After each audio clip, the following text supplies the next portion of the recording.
Welcome to the Mike Hewitt Show. My name is Mike Hewitt, and this morning we're in the studio with candidate Matt Wiedenhoeft from Canada's 89th District, right? Yes, sir. Welcome back. Thank you. Thanks for having me back. When was the last time you were on?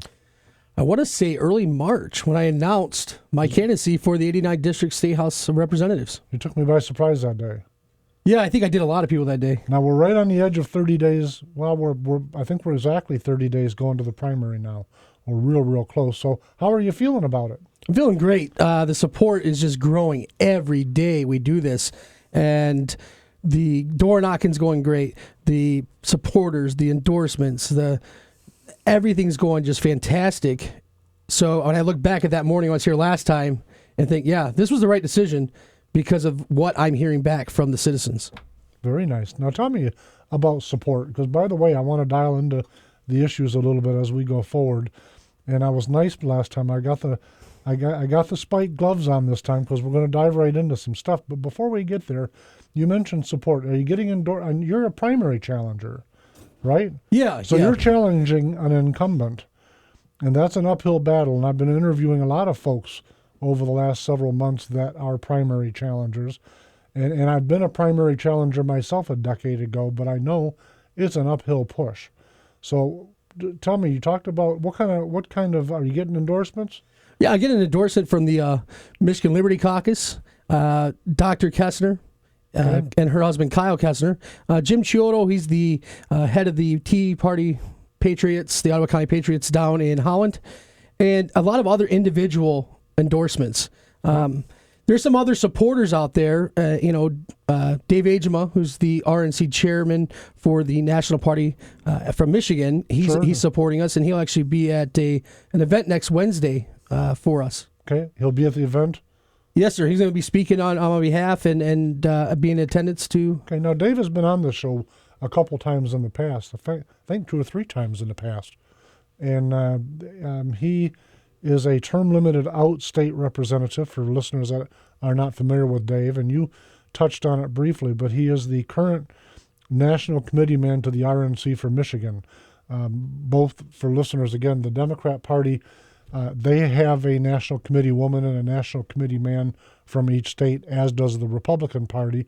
And in this case, Dave Agema is Michigan's national committee man. Now, did you say he's supporting you? Yeah, he's going to be supporting us. We don't have an official endorsement yet, but he is supporting the campaign, and he will be there Wednesday at. If he's there speaking for you, he's supporting you.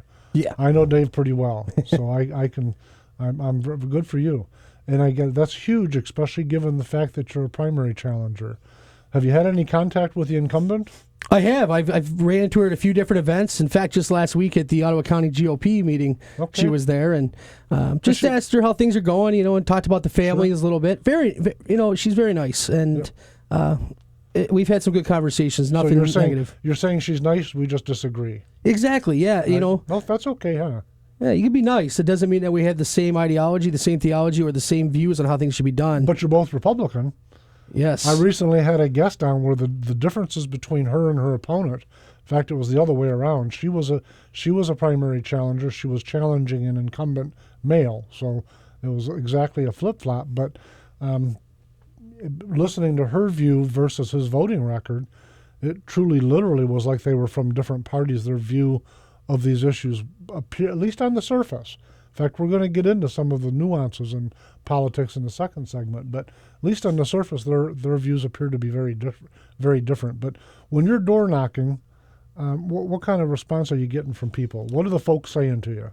I'm getting a really good response, actually. And when I ask them, are they concerned about some of the major issues that, like you said, we're going to talk about, they are. They're very concerned. And some of them didn't know that our current rep did vote for these things, and astonished by that and disgusted by that because it's not what they wanted. In fact, I've even talked to the other side of the aisle, and some of those people are so disgusted and fed up with their own party. They were just happy to have somebody at their door who's willing to listen to their problem, listen to what they want. And they're like, we like you because you listen. And I said, but that's what I'm supposed to do, is listen to everyone. It's funny that you say that, because there was a time when the Republicans and Democrats, I've often used on this show as a great example, Tip O'Neill, who I had absolutely no political commonality with him whatsoever, other than the fact that he and Ronald Reagan would sit down over a lunch or a dinner and say, okay, we disagree and we're always going to disagree on these handful of things. What can we do on those handful of things? And it's interesting because when I pay attention to, or when I'm watching various internet blogs as an example, or when I listen to both progressive and conservative talk shows, I think all sides are so frustrated, but it's a real tough thing because some of these things there's no give on, and there ought not to be, because the view that the extreme left and what they would view as the extreme right, those two views they're not compatible. So how can we make a bridge between non-compatible ideas? Well, I think you said, I think there's some ideas within your party that can't be changed. That's why you are what you are. But there's a lot of in between here. And we got to quit saying, well, our side says this and yours says that, and we're not going to give. Tell you one thing, I don't know if you'll agree with this or not, but one of the keys to getting some progress going is letting your opposition know that you're actually listening. And you touched on it when you were talking about how people feel when you're knocking on their door. But even in Lansing and in business, you'll know from your business that you own, people like to know that even if we disagree, you're actually paying attention. So you've not sit there with a no button waiting for me to stop talking, and you can hit no. And then you know automatically that person didn't hear a single word I said. And so it goes beyond the disagreement. It goes to disrespect. And disrespect just seems to absolutely catapult any possibility of agreement into the ditch. Yeah, there's got to be respect here, regardless if you're Democrat, moderate, progressive, Republican. There's always got to be a respect issue. The final outcome in all of our minds is we're doing what's best for the people. That's what we all think, regardless of what side we are. So we have our steadfast issues we're not going to move from. We all think we're doing the best, but we can't all be doing the best if we're thinking completely different. It's not possible. Well, it's funny because there's as many sets of people as there are different sets of opinions in leadership or elected positions. And so you stand back and say, okay, if I'm doing, it reminds me of the old wars when God's on my side. No, God's on my side. Now, come on, what is right and what's wrong? And it's kind of frustrating to move these things. Let's drill a little bit into some examples. Common Core, you're an educator, so in fact, before we get into the issues, let those folks that don't know you, that have not seen your name is Matt Wiedenhoeft. You're a candidate in the 89th District, and what do you do for a living right now? Right now, I do a couple different things. First, I am an adjunct instructor, which is a professor at the Davenport University. What does it mean to be an adjunct instructor or adjunct professor? You don't do it full time here. A lot of them have had to go to the adjunct over the full time due to some of the issues we're going to talk about. Okay. So you're brought in to do 1 to 3 classes a semester, depending on the type, whether it's quarter hours or semester. So they keep you low in terms of hourly contribution, if you will, with the idea of saving benefits and making sure that they don't owe you anything beyond a stipends. Exactly. That's and the rationale. Yeah. Don't want to owe you any insurance. Exactly. We keep the benefits away if we keep you under a certain number of teaching hours. Now, I had always thought that adjunct implied at least, and I didn't know it had to do with that, by the way, honest. I always thought that it had to do with if I were a radio talk show host and I wanted to go over and give classes on how to radio, that I was giving an instruction on something I was a professional in. Does that it or not? Well, that's part of it. I mean, being the professor, you're supposed to be an expert in your field. Oh my goodness, there's a lot of professors that aren't expert in anything. Oh, I agree. I've ran into many of them in my schooling. PhDs in rhetoric. Yeah, and that's what the nice thing is that you're seeing with the adjuncts now is that you are getting more professionals, because to say that I'm just going to be an instructor at the university, they're not hiring them anymore because of different problems within the benefits. So they're bringing in the adjuncts, which are people with the experience. So when I went, you had to have an MBA in that field. You have to have so many years in that profession working. And then, of course, you actually had to go in and do a teaching 15-minute example of how you would teach and run the classroom. But it was basically, are you professional and do you have the education to back it? So you had to have both. Imagine my 15 minutes, Oscar. They'd say, you can't say that in this classroom. Okay. Okay, so a Common Core, let's get back to that. You're against it or you're for it? Oh, I'm against it. What for? How come? What's the problem with it? Well, the main thing is obviously standards set at the federal level or even the state level are passed down to the local level, and it shouldn't be that way. There's no the local control should be there with the parents, the teachers, the administration. We got to get rid of that. The corporate advertisement that's being put in place in these books. Before when we went to school, it would be Johnny had 2 apples and Sally had 3 apples. How many apples do they have? Now it's Johnny had 2 Coca-Cola Classics and Sally's got 3 Coca-Cola Classics. How many Coca-Cola Classics do they have? So what's wrong with that? We're allowing marketing to our young age children through a education system by the government. So you have the big business attached with the government educational system. It's not right. Wait a minute. I want to make sure I'm following this. That's the first I've heard of this, so I want to make sure. Are you sure you're correct? Are you saying to me that if I were a teacher, I'd be using current commercial products as part of my math story problems?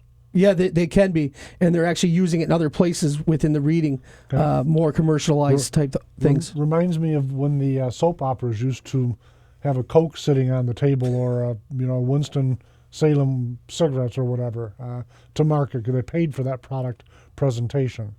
I hadn't heard that.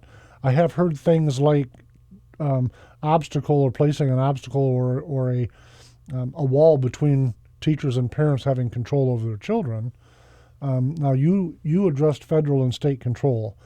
I was told early on that this was a state program that just happened to be adopted by most of the states. But then when I looked into it, I found federal funding, which caused a conservative like me to say, federal funding makes it not a state program, because I always follow the money.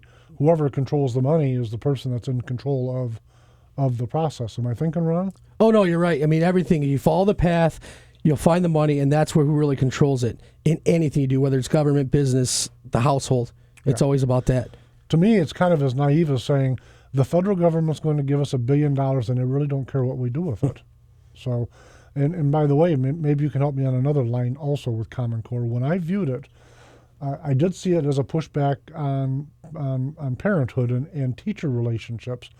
But I also felt that somewhere at the top of the Common Core pile was somebody selling books and not much more. That's really what it looked like, a repackaging of books, maybe a little watered down curriculum. But I keep hearing about standards. What do you say to standards? Standards are necessary. How do we measure anything without a standard? There's always got to be a benchmark. Yeah, but who gets to do the standard measuring? The standard should be done at the local level. And between the teachers, the parents, the administration, it shouldn't be done even at a statewide or federal level. Okay. So you're talking about, by the way, I'm hearing a lot of candidates talk about school boards. Is that what you're getting at? Yeah, they're the ones directly involved with it. Their students, their teachers, the principals, the parents. They're the ones there to know what is best. The pushback to that, though, is that these school boards can't write books. And since they don't have the means at their disposal to sit down and write an entire public education curriculum, and so they need to outsource that work. And when they outsource that work, they look to things like No Child Left Behind program and now Common Core. That's not a bad thing, or is that what's the better answer if reaching out to these federal programs is not? Again, because I'm agreeing with local school control, but I'm doing it understanding that they have to have a curriculum. They have to have a book in their hand to say, Sally and Joe, here's the book. Yeah. What do you say? Well, it's funny. That's how we do it in college. I am emailed by the head of the department and said, here's a book. What do you think? Okay. Do you like this? Does it meet our objectives, what we're trying to do here? Does it help meet and exceed our accreditation? And what's the difference between me as an adjunct professor and somebody who went to school for 6, 7, 8 years to be a teacher? Why can't they look at the books, the principals who are ex-teachers, the teachers who are there, have the parents' opinions? When you read a book now given to us through Common Core that says that you have to register firearms within the Second Amendment, which is a blatant lie, it's not there. And that's being put in the book. Wait a minute, you're getting a little political on me. Yeah, kind of. That's what I'm supposed to do. So you're telling me that in Common Core tells me you have to register, your firearm. Yeah, there's a book out there that has the Second Amendment defined, and it says in there, legally register your firearms, and that's not in the Second Amendment. They're altering the way books are being used to teach. But there are registration on firearms in America. There is. Yes. There is, yes. And so I don't know how deep we'll get into the Second Amendment today, but there certainly are. I don't think there's a state in the Union that doesn't have some form of registration or documentation of the firearm. Mm-hmm. Now, I don't know that that necessarily conflicts with the Second Amendment. If writing down a serial number and that, Joe Smith, you have to tell me. By the way, just for full disclosure, remember I own a gun shop, so I clearly have a dog in this hunt, as it were, and I've got a very, very strong opinion on the topic. But playing the devil's advocate, writing down that John Smith bought a Ruger 1022 takedown doesn't infringe upon his right to own that gun. No, that doesn't. But misrepresenting the Second Amendment so that every student reading that thinks that that's the law, and they're not just talking about rifles; they're talking about the handguns and everything. Do they have to tell me this, because I don't know, so I'm not asking you rhetorically. But in the Common Core, when they're talking about registered firearms, do they have the text of the Second Amendment with that included in it? The words, so the actual amendment, as it's presented, is not written as it's written in the Constitution. Exactly. It's not word for word. It is word for word with that phrase in there, and then word for word for the rest. So they took the Second Amendment, kept it the same, but then added the legal registration of your firearms. So if I just got here from Mars and read their version of the Second Amendment, it would imply or learn me that the Second Amendment includes all of the words and not just the words that it actually does. Yeah, exactly. Because, I mean, let's face it, we all paraphrase, right? The Second Amendment says we have the right to bear arms. That's what we all think most of the time when you hear anybody talk about it. But there's more to it. There's a lot more words. And what they did was they took all the words and then added. Well, the Founding Fathers didn't add that to the thing. It's not supposed to be there. You know what's fascinating about saying the Founding Fathers, just as a little side note, is a lot of folks get tired of hearing Founding Fathers. The problem with it is that the words that are there were ratified. And so if we want to, and I'm not calling for a constitutional convention by any means, but we can't say we don't like the words, so we're going to ignore them. Because they were ratified by all the states. They weren't 5 or 6 guys with wigs on that says, these are the words we really like a lot. It was ratified by the states at the time. It's like our own Constitution here in Michigan, which was written not in the 1700s, which is always the shot that's taken at the Constitution, but our Michigan Constitution, I think it was from a Constitutional Convention in 1963, and it's way more strong than the words even in the Constitution of the United States. So it's a fascinating thing. I didn't know that they were teaching. What we're going to do is we're going to go to a break, but just so you get prepared, when we come back, we're going to dive deeper into the words that shouldn't be and the words that are. Folks, we'll be right back.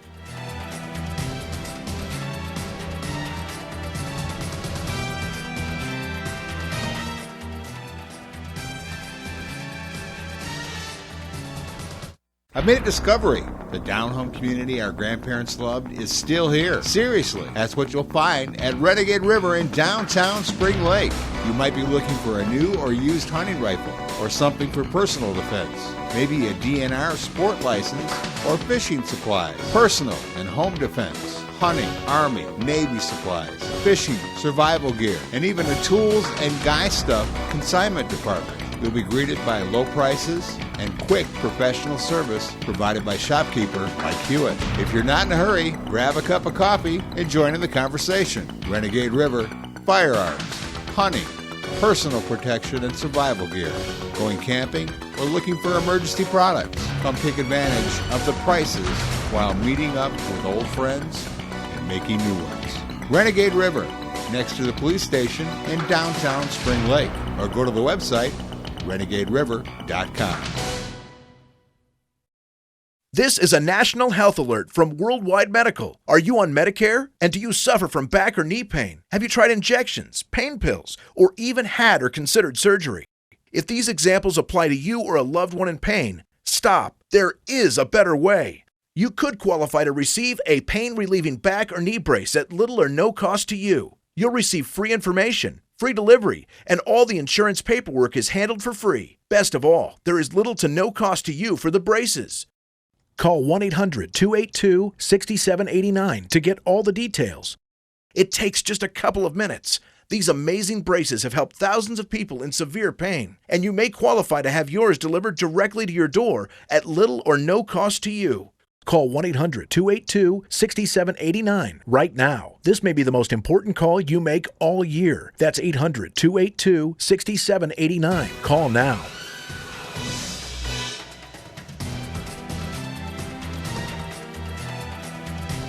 Welcome back to the Mike Hewitt Show with my guest, Matt Wiedenhoeft, who is a candidate in the 89th District, a primary challenging Republican candidate, I might remind us. Listen, when we went to break, we were talking about Common Core, and I truly didn't know that some of the words. Are there any other examples that come to mind where the Constitution is taught differently, or any other obvious misnomer where you go, what? Well, actually, I did read an article just about a year ago about how a textbook in Texas was trying to be pushed into the school system where it actually blamed America for 9/11. Right. Based on the fact that we would not leave our nose out of their business in the Middle East. And we provoked them and upset them, Right. and they were just into what they're doing. And they were trying to put that into the history book in a Texas school system. Fascinating thing. Tell me a little bit about, let's change gears. You okay with that? Yeah. Okay. Can we talk about the Michigan Medicaid expansion? Do we have to? We gotta. Okay. Let's dive right in. All right. Tell me about it. You like it? Oh, no. Michigan Wait a minute. Medicaid expansion. I got to stop you right there. What do you mean no? Listen, they're providing some free services to much needed families in Michigan. How can you say no? Well, I remember a song when I was younger that was the nothing in life is free. Okay, what are you trying to say? Well, there's nothing free. There's nothing Somebody's free. always paying for something some way. Okay. In economics, which I teach at Baker College, we teach them, because it's true, that anything you do here will affect everybody within the economic system, whether it's directly from me to you or it comes around and gets you somehow.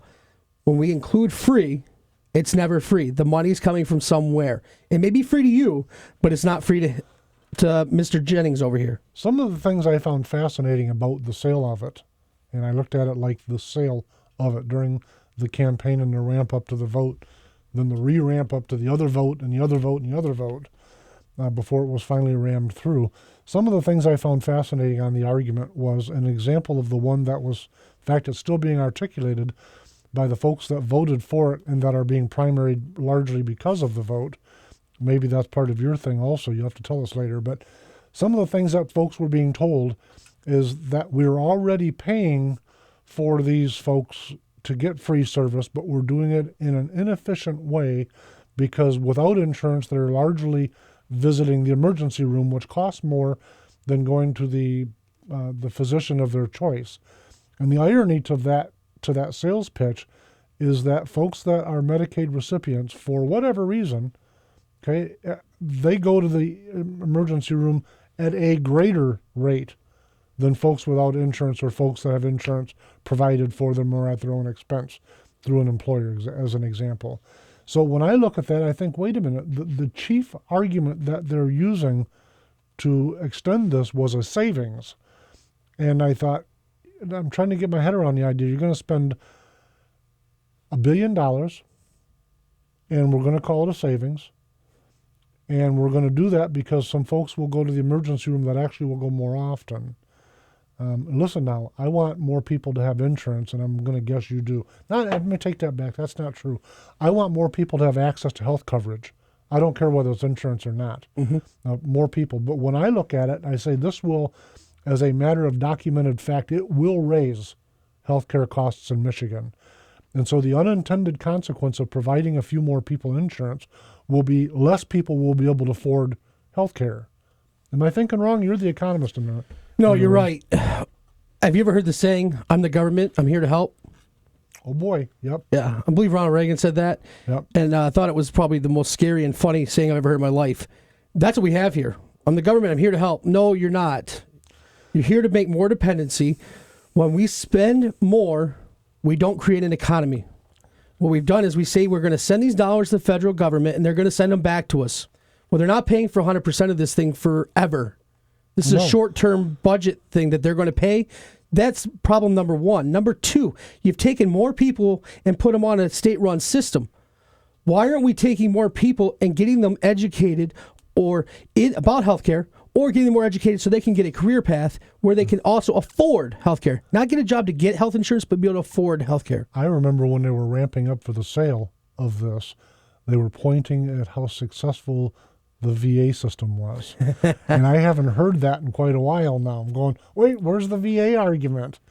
It's just, to me, it's an insane system. It will raise costs, and it will cause fewer people to have access to health care. Whether we call it insurance or all of this, it's almost equatable to its sponsor, which is really Obamacare.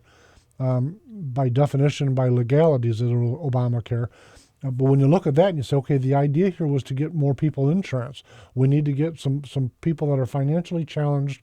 We need to get them health care. Listen, I agree with that. But then I look at, okay, you got the little premiums. Some of them aren't so little. In the upper age group, the premiums are little because they're being subsidized by the young people. But both young people and old people have a real pickle because some of them have $4,000, $5,000, and $6,000 deductibles.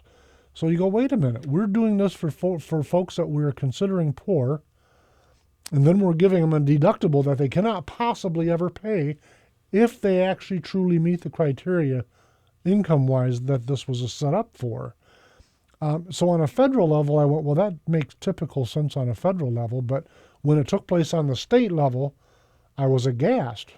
And you mentioned earlier the money's not forever. When I look at it, I see an unfunded mandate because you have one injection of money from Obamacare, and then that federal gravy train is out. Mm-hmm. I think it was 880. I can't remember the numbers. It's a lot of money, but it's a one-shot deal. And so then the question becomes, now that you've got all these folks on there, on this POP program, and when the money's gone, you have two choices. Either you take them off, or you turn around and build the state of Michigan, the working people in Michigan, for the costs. Wrong or right? Oh, you're right on what your thinking is. Okay. And the problem is that's the problem. Okay. Because you're right. We can't put people on a government system and expect it to sustain itself. If there's people not paying into it, then we can't run it. We have a never-ending thing we've just started. Give a kid a sucker and say, hang on to that sucker, and you can take as many bites you want this year, and then next year you can take 3, and then the next year you can take 2, but then I'm going to take it back in year 4. Okay. You ever heard of the government starting a program and ending it? Not unless it's a tax cut. I asked Senator Hansen that, and he came up with one example, had to do with education, irony being what it is. But I can't think of any other program, and even that was one of those where it sliced through like a 0.5% of the populace. So at the time, I just, but enough about that. But at any rate, here's if the goal, though, and you're the economist, mm-hmm. If the goal truly is to advance health care to more people, and by the way, I think that should be our goal. There's some folks out there that are hardworking people that genuinely want to have health care, available to them that they can afford for their families and for themselves. Man, listen, I'm on their team. But what's the best way? You're the economist. What do you think? How do we achieve that goal if government isn't the answer? Well, 2 things here. One, the Hackley Community Care facility down here used to have something called sliding fee. And on April 1st, they had to cut that because of Medicaid. That was a system that they actually funded to help lower wage people. Okay. And they weren't allowed to offer it once the Medicaid came to some of those people because they now qualify for Medicaid. They were no longer allowed to do sliding fee. So we just took these people that were being paid for by a private organization and now put them on a public system that didn't need to be there. They were being taken care of just fine the other way. That's one thing. Number 2 is we have so many different opportunities with private pay. We have doctors now that are teaming up and doing membership type services where you pay a monthly fee and they'll actually come to your home and everything. Insurance on your vehicle is for what? Catastrophic issues, right? Why do we think that when we have health insurance, we need it for every little thing? I know people who are on Medicaid. The second their child has a little sniffle, they're in the ER. If it's 1 o'clock in the morning and they just coughed, they're in the ER. They don't wait till the morning to go to the doctor. which could just been a seasonal allergy they have, but they run them to the ER at 1 o'clock in the morning because they have Medicaid. Not me. I'm not, because I know what my deductible is. I know what my co-pays are. I know what my time is. I know my kid's okay. And yet, because I have a medical system run by the state that will pay for everything, Yep. they can run to the ER. That's not the way you do it. There's a lot of different ways here. We do cross state lines. Open up the borders for insurance. Why is this something that we don't do in this country? We have United States. We run everything else across state lines except when it comes to insurance. It's a fascinating thing. 1965 going backwards, average cost of health care in America was 5% of the average income. Now it's 40%. So the more government has gotten involved, the higher the cost has been. And the irony being what it is, the fewer people could afford access to it. Not did you get it for free or did you get it lower, subsidized, or none of that. But listen, now that we've got this apple cart turned upside down in the last 50 years, there are people who have insurance or had insurance and have lost it because of pre-existing conditions. My heart's an example. Oscar and I've certainly talked on the air before about his example. Listen, that's not right either. No. So, I mean, somewhere in between all of these polarizing views, there are some people that should have had some support, and that's not right either. No, my mom has diabetes. She had skin cancer. Right. She would be uninsurable. Right. But, thanks to the AMA, Obamacare, and she can get insurance. She has to. They have to give it to her. If I want to buy a product, I should be allowed to buy the product. And insurance is a product. It's a service. So everybody should be entitled to it if you can afford it. Health care, everybody should be entitled to. It's health care. I mean, there's a difference here. We got a problem where we think health care is health insurance. It's not the same.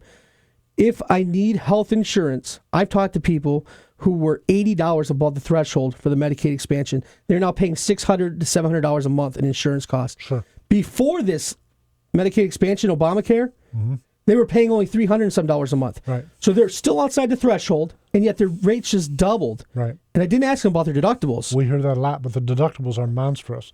Now listen, I got to keep beating the same drum. Before government started helping us, way more people had access to health care.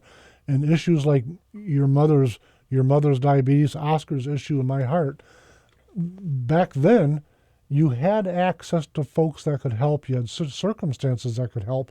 The reason more people could get help back then was because you weren't dealing with 40%, you were dealing with 5%.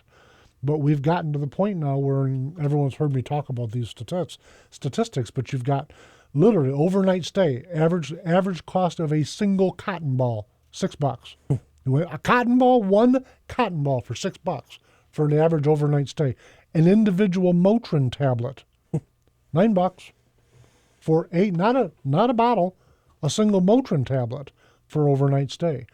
I spent 6 days at U of M. The bill was $90,000. And I went, $90,000? I could have went on a world tour for that. It's insane how much our health care has cost us now that government is helping.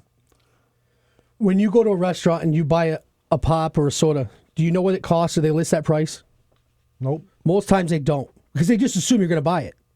It's where their money's made. Pop and soda is where the money's made. They don't list the price, because if you knew it cost you $2.59 plus a tax plus your tip on it, you wouldn't buy it. Go into your doctor and ask them, how much does this scan cost? They can't tell you. Why don't they tell us? They can't. We should have transparent cost system within the healthcare. I took my daughter in for a broken arm and they gave her a splint. I said, how much is that? Well, I'm not sure. Your insurance should cover it. I said, what if they don't? Right. Well, then you'll call us and or we'll bill you. I said, no, that's the problem. I don't want to just pay if they don't. I want to know how much it is, because if I don't want to pay for it, I don't want it. But here's the problem with that. Now, I've had that conversation on this show on the air with folks, because I've called for years since I was a primary challenge in 2004. I've said Americans need to shop for best service, best price for non-emergency health care.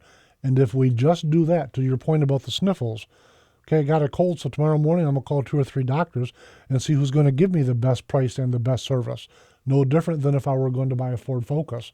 I'd call around. I mean, the example I've used a lot of times You walk into ABC Ford, and how much is the Escort? It's $5 million. $5 million? What do you mean $5 million? And the salesman says, what do you care? You're not paying for it. Well, that's what's happened to the health care program since government started helping us. Now nobody can afford it. Brilliant. Absolutely stone brilliant. But listen, before I think we're at the halfway mark. Let's segue a little bit. We'll stop beating up on Obamacare and the folks that voted for the Obamacare Medicaid expansion in Michigan. Tell me, where are you at on the Detroit pension bailout? I would not have voted for the Detroit pension bailout. Multiple reasons here. Number one, I don't have a pension. I'm sure you don't have a pension. And most of the people probably listening today don't have a pension. But I'm going to have to pay for somebody else's pension. When you took that pension on, I understand and I agree you deserve it. That was part of your pay. Instead of making $50,000 a year, maybe you made $40,000 because you knew you were going to have a pension. You signed the contract, they signed the contract. However, when you signed that contract, they didn't say you had to keep voting for that person either that mismanaged your money. If I get a financial advisor and they're mismanaging my money, I fire them. I get a new one. Why is it when we get elected officials, we don't think we can get rid of them? We have the right to vote. Get rid of the person who's causing your issue and get somebody new in. As a primary challenger, you're trying to tell me you want to get rid of somebody? Yeah. Somebody who's not doing their job needs to be let go. That's how business works. When did the public sector not have to follow the lead with the private sector? I got to tell you, I mostly agree with what you said, but just for the sake of making sure everyone's crystal clear on it, I think these people are owed the money. Agreed. Okay? If I made a contract with you and you promised to pay me a certain amount of money and I completed the task that we contracted for, I'd be standing there saying, now pay me. Yes. Okay? And I think these people now, they're standing there saying, pay me. They're not asking, their hand isn't out begging. Their hand is out saying, you owe me, give me the dough. Mm-hmm. Now, and I think they're on moral high ground to say, pay me what we contracted for. I understand your point about their vote, but the public works people, the firemen and the police officers, they in of themselves did not control who those elected officials were. An entire city voted for that. Correct. And I think the entire city populace owes them their pension that frankly was stolen. Mm-hmm. It wasn't like not enough was put in there. More than enough was put into the pension fund. It was borrowed back out and not repaid. And I think that's important for voters to understand when you're saying, I think my legislator did good by supporting them. Listen, I support them also, but the money was stolen. Okay? So when you look at the population of Michigan, a working populace, to your point, when the average worker doesn't have pension, but he or she is going to be paying their pension, that's only right if there was no assets left in Detroit. Yes. Okay? That's the key here. Because listen, if I make some really poor decisions in my family or in my business, and I think, holy moly, I'm really short on funds, if it's at my gun shop, I have to sell assets. If it's at my home, I have to sell assets.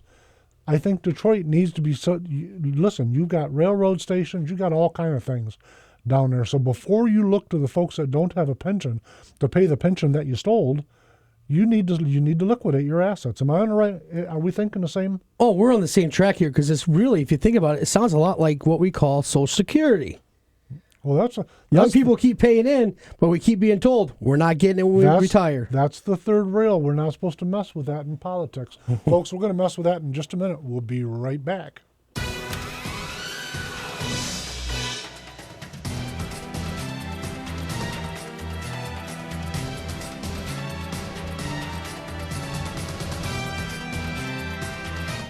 I've made a discovery. The down-home community our grandparents loved is still here. Seriously, that's what you'll find at Renegade River in downtown Spring Lake.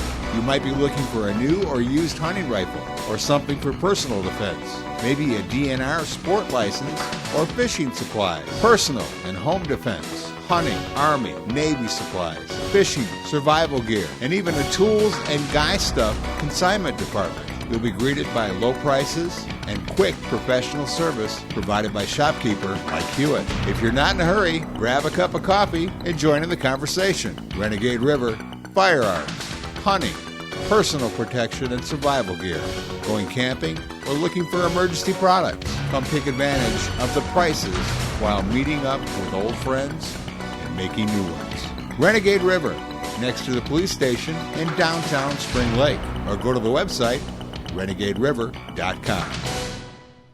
My name is Oscar Osbo, Oscar Osbo Audio and Video. I've been doing it for over 14 years here in the White Lake area. Been doing the video for over 20 and radio for over 30. I'd like to tell you a little bit about what I do and I can do for you. I can make commercials for much cheaper than the other guys. Video editing, life stories, music videos, and sporting events. I also been a DJ for over 30 years, so I have a DJ service that I like to bring to your next special event. So give me a call at 231-288-3580 or 231-894-0091. That's 894-0091. Also, one of my specialties is to transfer your VHS tapes, your cassette tapes, your 8-track tape, your DV tape, your VHC tape, your 8mm, your Super 8mm. How about your High 8, or maybe even your records? I can digitally transfer those, usually to be better than the originals. And to do that, I only charge $10 a DVD and $5 a CD to do the transfer. And then copies are even cheaper. So give me a call now if you have any of those things that you want done just for you. Oscar Osbo Audio and Video at 894-0091 or 288-3580. Call me today. I use catheters, and if you do too, please listen carefully to this life-changing breakthrough. There is a new catheter that hurts less, and you can get a free sample by calling this number now. Pain and urinary tract infections have been avoided by many of my patients. These new disposable catheters hurt less. It's an incredible new design that reduces pain. The eyelets are polished, so they glide smoothly and effortlessly across your sensitive skin. The old catheters would scrape and cut, causing pain and infections. These new catheters are totally different, so smooth and painless. They changed my life. Call now and get a free sample. Medicare and your insurance will pay for up to 200 of these catheters per month, all at little or no cost to you. Medical Direct Club handles all the paperwork with your doctor and includes lifetime free shipping when you call and join. Membership is free. Call now and get your free sample and painful cathing today. Welcome back to the Mike Hewitt Show with my guest, Matt Wiedenhoeft, who is a primary challenging candidate in the 89th District. Matt, when we left off, we were talking a little bit about Social Security. Tell me what you meant. What I meant is that they've taken the pension, like you stated, and they used it for other things. Right. We're paying the Social Security, and we use it for other things, not actually all Social Security. At one point in time, before our debt got to as high as it is, 1/3 of our national debt was actually owed back to Social Security. Right. So we were borrowing it and using it in other places, even though it's supposed to be a retirement. And so many times we hear, as the younger generation, that we won't get it, but yet you still pay for it, and you're sometimes curious about that, which is why when you hear people like Herman Cain in the last election talking about reforming so that the younger people actually get to do a private type of investment rather than the Social Security. But it sounds a lot like what you're talking about, the pension. I mean, if everybody knows about Social Security and how it's mismanaged, and we have the prime example here in Detroit and how it bankrupted the city. Social Security is a fascinating thing. It started out with FDR, a system that you could qualify to receive your benefits back at 65 at a time when the average life expectancy was 58. Now, the idea was most people don't live that old, but if you do, you're going to have at least something to support yourself because you're probably going to be feeble. Mm-hmm. Thinking about the health and everything else that was with the technology we had. Very different times, very different math. Now, we went from that to you've got all multiple different kinds of Social Security, multiple generations on security, not enough paying in. The whole thing is just an absolute house of cards. Mm-hmm. When I look at it, I don't have a martyr complex, but I've had a few open heart surgeries. I'm 53. I've paid in a boatload of dough. Keeping in mind, folks, that you look at what you've paid in, but your employer did co-share. He or she paid in as much as you've paid in to your fund. Monies that could have been, should have been, were actually your wages that went into this. So from my standpoint, I'm thinking I got to wait till I'm 63 or 50 or 65. I wonder how much of my money I'm actually going to get. Now, listen, I'm a realist. So when I get really passionate on this topic, mm-hmm. That's why I was joking when we went to break. I absolutely feel like the monies I've taken from me and my employers were extorted from my wages. I'm very, very passionate on that. I think my family gets $255 burial fees. And all my daughters are adult. They're not. I look at it and think, what could I have amassed? I started work at Zips Ice Cream when I was 14. And I'm 53 now. I've never been without work. And I look back and I'm just aghast by a program. But enough of that. Let's. I think I hit something there. You really did, because I find it grossly insulting. I really do. And then you have the person that says, that's my money, I worked for it. Well, you've been collecting for 35 years, and you didn't pay in enough to even possibly remotely add up to what you're getting back, while lots of other people will not get it. Yes. And to me, the only equitable thing to do with my money is to let me do with it what I want.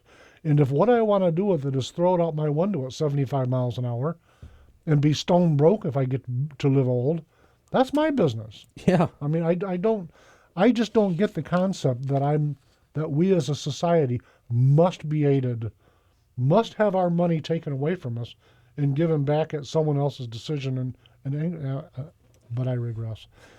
Minimum wage. Now, speaking of cheap people, do I understand you don't want to give them a 20% bump in their wages? Well, let's put it this way. If you earn a 20% bump, then you get it. Okay. Just saying that you work somewhere, you don't get it. That's not how things work in the private sector, in my opinion. You're paid based on your worth, your value added. Costco has a very low turnover rate, less than 5%. They pay average of $15 a person. So they're way above their minimum wage nationally and whatever state they're in. Unless they're in Seattle now, where it would be the same rate. Same as Hobby Lobby. Yeah. Just had to throw that in. Good. Hobby Lobby. Let's use them too. The turnover rate's really low because they pay their employees what their value is and what their worth is to the company. Happy employees, happy company. But to say that a 16-year-old is worth $850, $940, $1010, whatever they want to take this thing to until they decide to stop, isn't right. This year alone, on September 1st, we're going to do a 10.1% increase. And I'm not saying raise because it's not a raise, it's an increase. And we usually, in business, a pay level increase, and this isn't a pay level increase. There's nothing about the position that gets minimum wage that deserves a pay level increase. Yet my wife, who's got a college degree, worked 2 years for the same place as a pharmacy technician, 2.3% raise. Right. 2 years, 2.3%, and overnight we're going to go 10.1% for somebody. You're sounding bitter.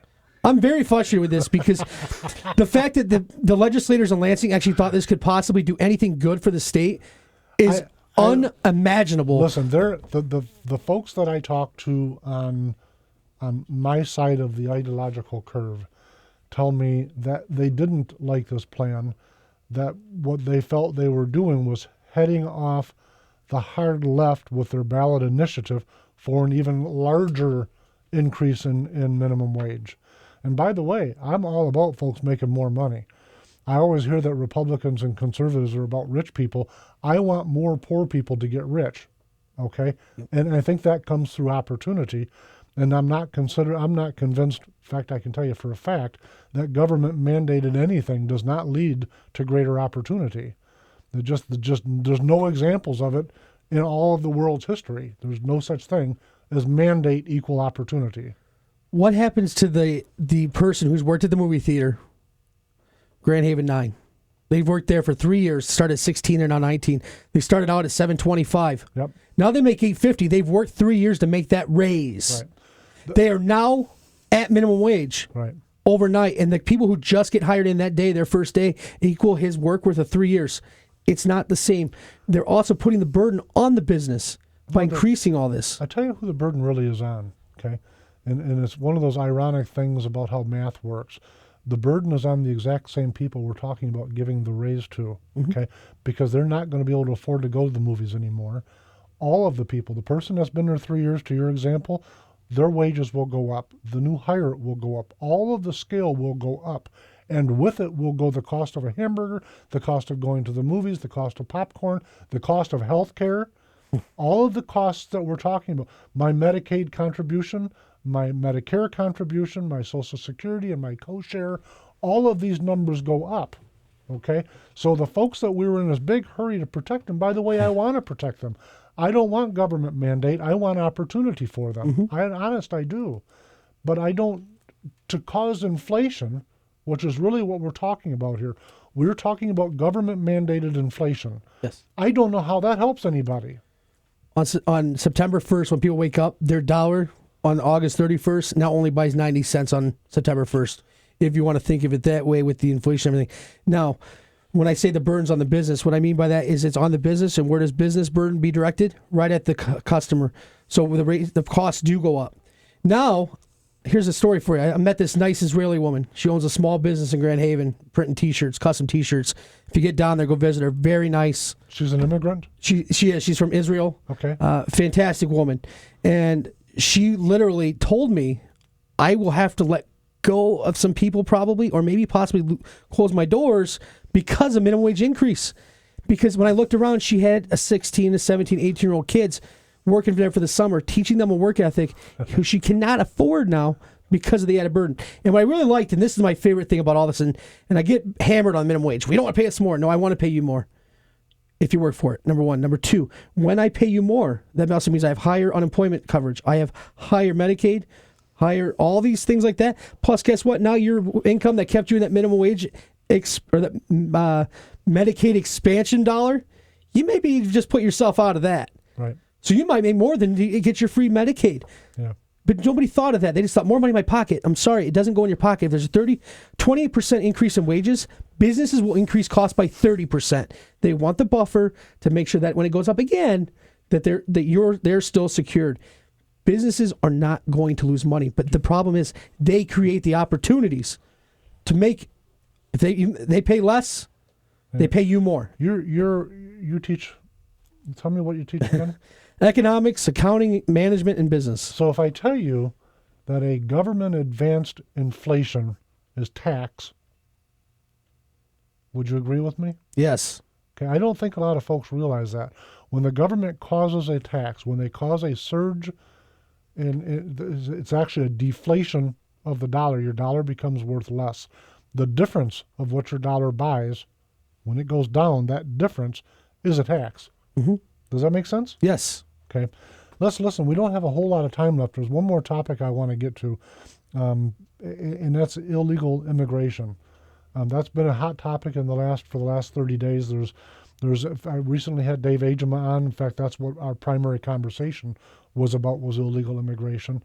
We've got, according to the Detroit Free Press, roughly 150,000 illegal immigrants.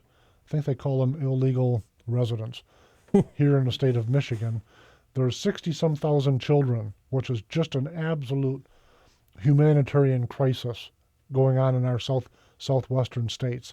I see Nevada, the state of Nevada, from January 1st through current, has issued over 20,000 driver's licenses to illegal immigrants. What do you think on a state level? I know you're not federal. On a state level, what should Michigan do? Should Michigan tell the government to go to heck? What path? What do you think on this? I say you already have it in place in Arizona with Governor Jan Brewer. She puts up with no nonsense. And Sheriff Powell, those people had the right idea. You shut it down. I don't care what the president says. We're Michigan. We're a sovereign state. We are not going to be putting up with it. Illegal anything. Illegal drug use, illegal alien, illegal selling, anything. If it says illegal, it's not right. The Attorney General's got a whole big old long list of things that are illegal that he's not going to enforce. Unfortunately, that seems to be the case lately. And illegal immigration is one of them. And I'll tell you very specifically, the administration on a federal level is what caused those folks. They purposely sent out the invite. There was radio ads, there was newspaper ads, there was articles promoted by government agencies here in America to cause that. The problem with it is, I sit and try to get my head around the rationale why. Cheap labor on the right, by the way, on our side, is the goal of cheap labor, which I find deplorable. We've already fought that war. It's done. It's funny you say cheap labor. Yep. Well, we just increased minimum wage. Right. Why would we increase minimum wage if we want cheap labor? I don't know. We need to ask the Farm Bureau. We need to ask Michigan Chamber of Commerce and all the rest of these lobbying organizations that are on the side of amnesty and cheap labor. And I'm on the side of opportunity and law. And to me, those two things are not. They don't fit into the same cup. My mom's friend is from the Netherlands. His kids still live in the Netherlands. If they want to move here, he has to sign, I believe it's 7 years to take care of them financially. They could never go on the system for a minimum of 7 years if they come here. He has to take on all their debts and everything if they want to come here legally, and it's still a 2-year process. Yet we are flooding the borders, and I just heard about it yesterday with some of the Border Patrol. Every 72 hours, I think there's 1,500 or 15,000 kids coming across, being dropped off and saying, here you go. Our borders are closed. I'm sorry. It's just what it is. It's illegal. We can't give them an amnesty. We tried it once with a promise of a closed border. It didn't happen. It's one of two things that I disagree with Ronald Reagan on, and I believe that in some part why we're where we're at. Listen, we're out of time. Tell folks how they can get a hold of your candidacy. You can go on the website. It's www.mattwiedenhoeft.com, and my last name, so you can spell it, is Wiedenhoe, F as in Frank, T as in Thomas. Go there. We'll be expecting your contributions. We'll be just sitting there waiting for them to rake in. And if you want, you can send us an endorsement or support too, either way. But regardless, but in all seriousness, what I'm doing this for is for you. This isn't about me and my family. It's about you and your family and the entire state of Michigan to move us forward in a good direction. So, MattWiedenhoeft.com. Also look for us on Facebook at Wiedenhoeft for state rep. But, please feel free to get in touch with us. We want to hear from you, the people, not what I believe. It's what you believe. Very nice. Folks, we'll see you next week. Thank you very much.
Brought to you by Renegade River.